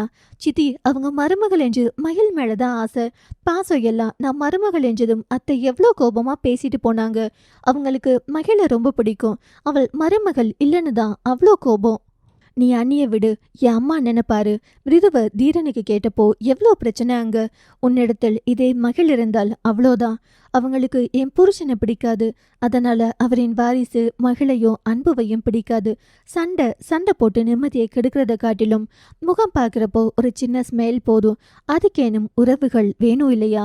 அவளோ சித்தி, அவ இயல்பா சாரி கேட்டுட்டா. நீங்க இயல்பா பேசுறீங்க. என்னால உங்க யாரையும் ஃபேஸ் பண்ண முடியல சித்தி. மன்னிச்சிடுங்க சித்தி. அவ மன்னிப்பு கேட்டதும் நான் அப்படியே வானத்தில் பறக்கிற மாதிரி ஆகிட்டேன் சித்தி. நேரமாக என் மனசு சொல்லுது, அவ கேட்டுட்டா, நீ ஏன் கேட்கல? அவ விட்டு கொடுத்து அந்த லைஃப் ஏன் வாழறன்னு என் மனசு கேக்குது சித்தி. பெற்ற பொண்ணு எனக்காக, என் அக்காவுக்காக கூட இங்க வராதவங்க, எதுக்குமே இறங்கி பேசாதவங்க என் வீட்டினர் இப்போ அவங்க இங்க வராங்க இல்லையா? அதுதான் அவங்க உனக்கு கொடுக்குற லவ். நீ அந்த வீட்டுக்கு போ, ரொம்ப நல்லா இருப்ப. என் அம்மா அன்பு வச்சுட்டா அவங்க தான் உலகம்னு வாழ்வாங்க. இங்க உனக்கு பிடிக்கல, ஆனால் அங்க எல்லாம் உனக்கு பிடிக்கும். ரொம்ப தப்பான சுயநலம் பிடிச்ச பொண்ணா நான் சித்தி? ஏ லூசு, நீ அக்கா மாதிரி தங்கோண்டி. அவங்க பேசிடுவாங்க, ஆனால் மனசுக்குள் ஒண்ணுமே வச்சுக்க மாட்டாங்க. அப்புறம் நீ உன் தங்கச்சிக்கு சந்தோஷம் மட்டும் கிடைக்கும் ஒரு வாழ்க்கைய ஏற்படுத்தி கொடுத்துருக்க. அர்ஜுன் மாதிரி பையன் எல்லாம் கிடைப்பது வரோண்டி. அதுக்கு நான் உனக்கு ரொம்ப நன்றி சொல்லிக்கிறேன். நிஜமாவா சித்தி? நிஜமாடி. இத்தனை நாள் என்கிட்ட இருந்து என் சந்தோஷத்தை மகிழ் பறிச்சுக்கிட்டான் நினைச்சு தீரன் மாமாவை வார்த்தையால் சாகடிச்சிட்டேன். அவளின் அம்மா என்று உங்க மேல் கோபம், அவளையே நேசிக்கிறாங்க என்று என் அம்மா மேல கோபம், உடன் பிறந்தவர்கள் அப்பத்தா தாத்தா என அவளை கொஞ்சிறப்போ அவங்க மேல எல்லாம் கோபம். அடிப்பாவி, இவ்வளவு கோபத்தோட தான் சுத்திட்டு தெரிஞ்சியா? அப்பவே உங்ககிட்ட பேசியிருந்தா நான் இந்த தப்பையெல்லாம் பண்ணியிருக்க மாட்டேன் சித்தி. நீங்க எல்லாம் குடும்பமா இருப்பீங்க, எனக்கு மட்டும் அந்நிய வீட்டுக்கு அனுப்புறீங்கன்னு தப்பா நினைச்சிட்டேன், என்ன மன்னிச்சிடுங்க என்று அஞ்சு காலை கட்டி கொண்டு அழுதாள். அஞ்சு, இப்பதான் என் புருஷனுக்கு ஏன் அழுதான் பிடிக்க மாட்டேங்குதுன்னு தெரியுது. நீ அழுதா நல்லாவே இல்லடி. சித்தி, நான் அழுதுட்டு இருக்கேன், நீங்க என்ன பேசிட்டு இருக்கீங்க? ஆமாண்டி, பேரழகியா இருந்தாலும் அழும்போது மூஞ்சி அசிங்கமா இருக்கும் போலடி. சித்தி, நான் சீரியஸா அழறேன் என்று அவள் முகம் துடைத்து எழ, எப்ப பாரு அழுதுட்டே இருந்தா யாருக்கும் ஒரு கட்டத்துக்கு மேல பிடிக்காம போயிடும் ஆதினி. நம்மளை யாரும் பாவமா பார்க்க கூடாது. என் அக்காவை பார்த்திருக்கியா? முடியலனா கூட கம்பீரமா காட்டிப்பாங்க. நான் என்ன பழையபடி சரி பண்ணிக்கிறேன் சித்தி. ஆதினிமா, நீ ரொம்ப நல்லதுதான் பண்ணியிருக்க உன் தங்கச்சிக்கு. நிஜமாவா சித்தி? நிஜம், என் புருஷன் மேல சத்தியம். அவரின் கௌரவம் அடிப்பட்ட இடத்தில் மகளே கால் வைக்க மாட்டாள். அதுவே தீரனுக்கும் மகளினுக்கும் பெரும் சண்டையாக இருந்திருக்கும். அவருக்கு மரியாதை இல்லைனா என் அம்மா வீடா இருந்தாலும் அது எனக்கு வேண்டாம். அப்புறம் நீ செய்த உதவிக்கு நான் வேணும்னா உன் காலில் விழுந்து நன்றி சொல்லிக்கவா? பதறியவள், ஐயோ சித்தி, ஏண்டி நீ மட்டும் என் காலை பிடிச்சிக்கிட்டு விடவே மாட்ட, நான் மட்டும் உன்னை பிடிச்சிக்க கூடாதா? சித்தி, நான் பிடிச்சிக்கலாம், நீங்க போய் பிடிக்கலாமா? எனக்கு உங்களை ரொம்ப பிடிக்கும் சித்தி. அதனாலதான் அவ்வளவு திட்டினியா? எல்லாருக்கும் மகளை பிடிக்கும் போது நான் 2ஆம் பட்சம் என்பதால் அந்த கோபத்தை எல்லாம் அவளை பெற்ற உங்க மேல காட்டிட்டேன். உங்களை பேசிட்டு அதுக்கு நான் எவ்வளவு கஷ்டப்பட்டிருக்கேன் தெரியுமா? எனக்கெல்லாம் நீ பேசின நிமிஷம் கஷ்டமா இருக்கும். அதுக்கப்புறம் அவ ஒரு லூசு, அதுக்கு அவ்வளோதான் அறிவு, அவ்வளவுதான், கொஞ்ச நாளா சரியாயிடும் என்று நினைத்து கொண்டு நான் அதெல்லாம் கண்டுக்காம விட்டுடுவேன். என்னை பார்த்தா லூசு மாதிரி தெரியுதா உங்களுக்கு? லூசுலையும் அது பயங்கரமான லூசுடி நீ. என்னையே பீட் பண்ணிட்டேன்னா பார்த்துக்கோயேன். நான் லூசா? பின்ன இல்லையா? எப்பவும் தெளிவா இருக்கிற மாதிரியே இருப்ப, ஆனா தெளிவா இருக்க வேண்டிய நேரத்தில் லூஸ் ஆயிடுவ. கொஞ்சம் என்ன மாதிரி தான் நீ. ஏனோ அஞ்சு மாதிரி என்றதும் அவளுக்கு ஒரு பரவசம் வேகமாய், நான் உங்கள மாதிரியா சித்தி? அதில் என்ன சந்தேகம்? எல்லா லூசுத்தனமும் எங்க வீட்லயும் நான் தான் பண்ணேன். ஆனா என் கண்ணில் ஒரு சொட்டு கண்ணீர் வர விட மாட்டாங்க என் அண்ணனும் என் அக்காவும். அவ்வளோ லவ் உங்க மேல. அவங்க 2 பேருக்கும் முதல் குழந்தை நான் தான். கல்யாணத்துக்கு அப்புறம் நான் பண்ணின மிஸ்டேக் எல்லாம் ஏராளம். உன்ன மாதிரியே நானும் ஒரு எமோஷனல் இடியட். இதை பண்ணினா புருஷனுக்கு வலிக்கும், இதை பண்ணினா அண்ணனுக்கு வலிக்கும் என்றெல்லாம் எனக்கு தெரியாது. என் கண்ணு முன்னாடி அந்த நேரம் எது சரியோ அதை செஞ்சிடுவேன். எவ்வளவு முட்டாள் தெரியுமா? அவ்வளவு ஆசையா காதலிச்ச புருஷனை கூட விட்டுட்டு என் அண்ணன் பின்னாடியே போற அளவுக்கு. அப்போ ரவி மாமாவை அவ்வளோ பிடிக்குமா? இந்த உலகமே என் புருஷனையே கூட விட்டுட்டு போற அளவுக்கு என் அண்ணனை பிடிக்கும்னா பார்த்துக்கோ. பொண்ணுங்க தன் ரத்த உறவுகளுடன் ஒரு குறிப்பிட்ட நாளுக்கு அப்புறம் உறவு கொண்டாட முடியாது என்பதை கூட நான் தாமதமாக தான் புரிஞ்சுக்கிட்டேன். நான் அப்போ பண்ணின தப்பை தான் நீ இப்பவும் பண்ணிட்டு இருக்க. அதனால தான் எனக்கு உன் மேல எந்த கோபமும் வரல. 23 வயசு, அண்ணனையும் சரியா நடத்தி இருக்கணும். வீட்டுக்காரரிடம் புரியுற மாதிரி நடந்திருக்கணும்.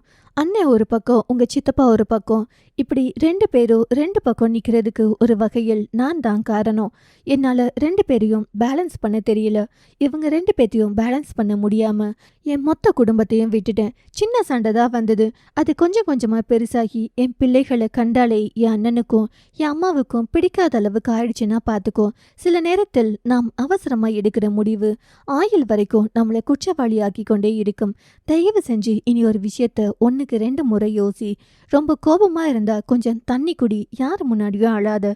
முடிஞ்ச அளவுக்கு மாமியார் வீட்டில் போய் சந்தோஷமா வாழு. தலையாட்டினாள்.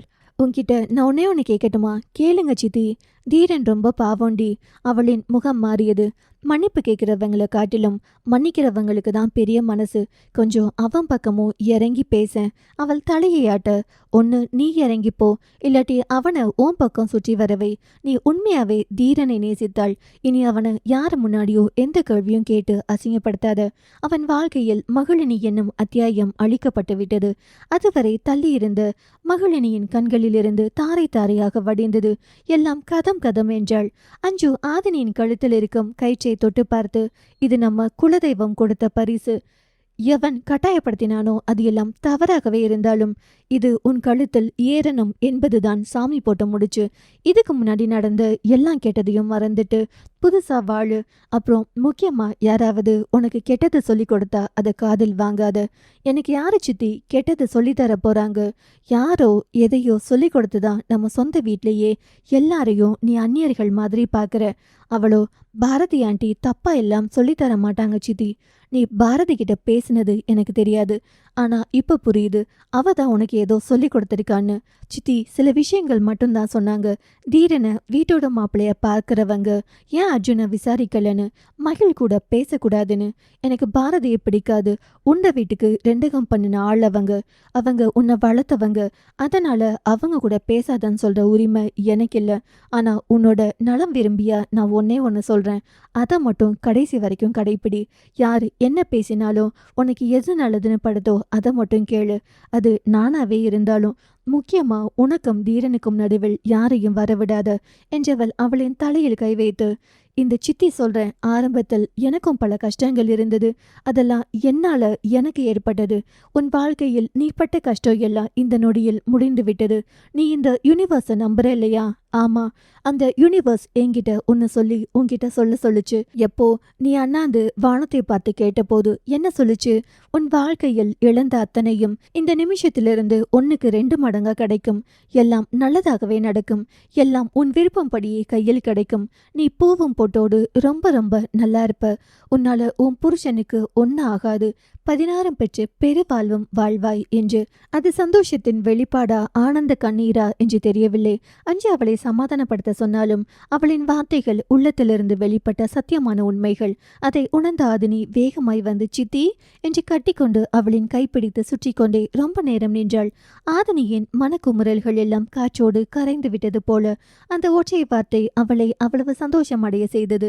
ஆதினிக்கு இனி தன் சித்தியிடம் மட்டுமே பேசினால் மட்டும்தான் தனக்கு எல்லாம் நல்லதாய் நடக்கும் என்ற நம்பிக்கை உண்டானது.